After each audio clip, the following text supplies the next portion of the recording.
Hey guys, this is Jeff, and with the election season just around the corner, I want to give you 5 ways that Christians can engage in politics in a healthy way. Before we look at how Christians can engage in this coming election, would you hit the subscribe button so you can stay up to date with future videos that are coming out? And don't forget to drop a comment and share what you're thinking after you watch this video. Something about politics just brings out the worst in us, doesn't it? There's so much slandering and name-calling and bickering and fighting that goes on among the sides, and unfortunately, Christians aren't exempt from this. Often, we are the ones that do it the worst.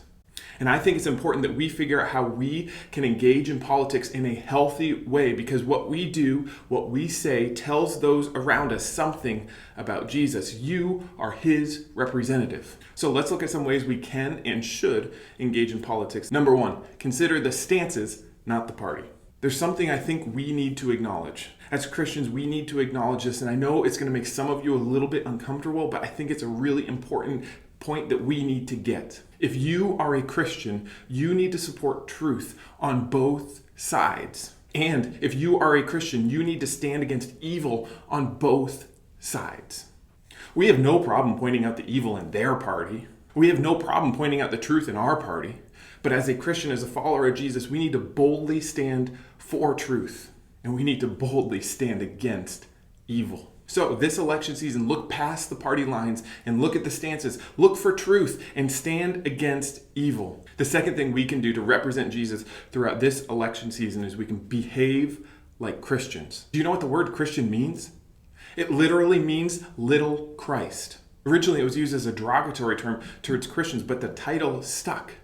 And really, it's not just a title, it's a way that we should be acting. We are little Christ. What we do, what we say, tells those around us something about Jesus. We are his representatives. So this election season, we should behave like Christians. We should behave like little Christs.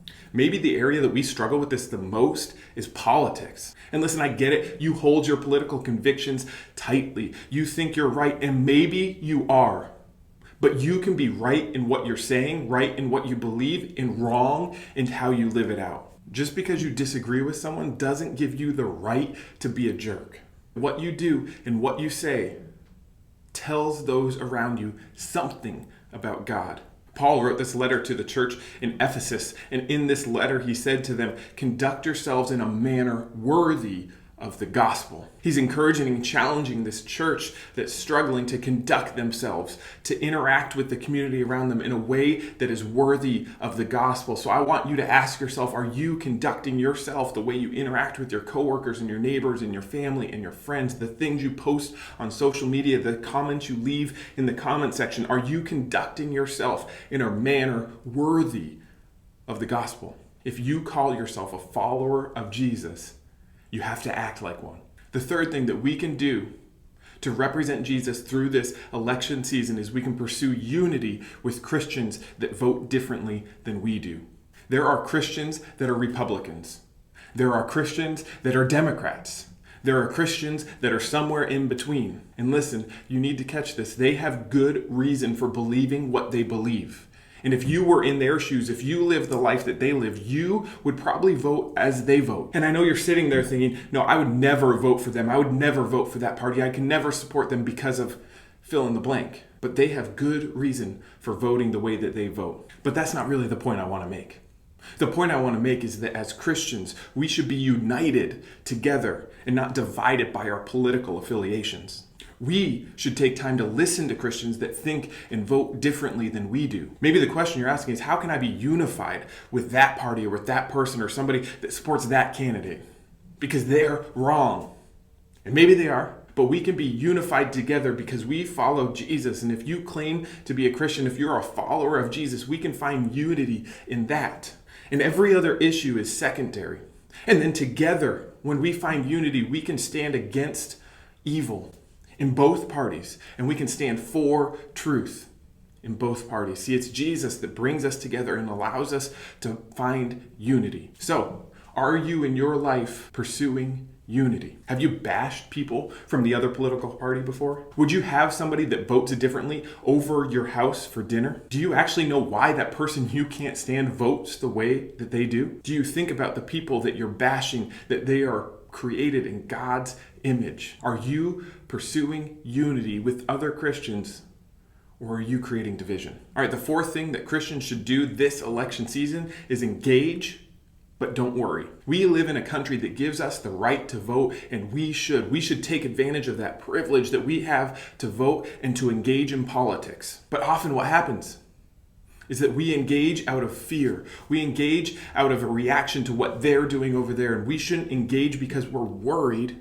We should engage because it's a privilege. We shouldn't become so engaged in politics. We shouldn't become so engaged in this election that we get our allegiance mixed up. We don't need to worry about what's going to happen next. We don't need to worry about what's going to happen in this country because the God that we serve is bigger than all of that. And nothing that could happen in this country, nothing that could happen this election will take away our hope. Our hope is still secure in who God is. So we can engage, but we don't have to worry. I don't know what's going to happen next, but I do know that God will still be in control. And even if our country goes down, even if the greatest fears that you have for the direction our country is going come true, and I know you're thinking, but if that person gets elected, if that bill passes, that's going to mean something bad for us. That's going to be something bad for Christians, and maybe it will. How we live might have to change.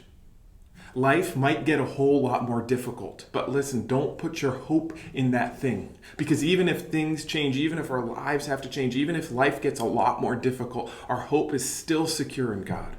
And we don't need to worry about what's going to happen next because God is still in control. So we can engage in politics, but we can do so free of worry. The last thing that Christians can do this election season to engage in politics is pray.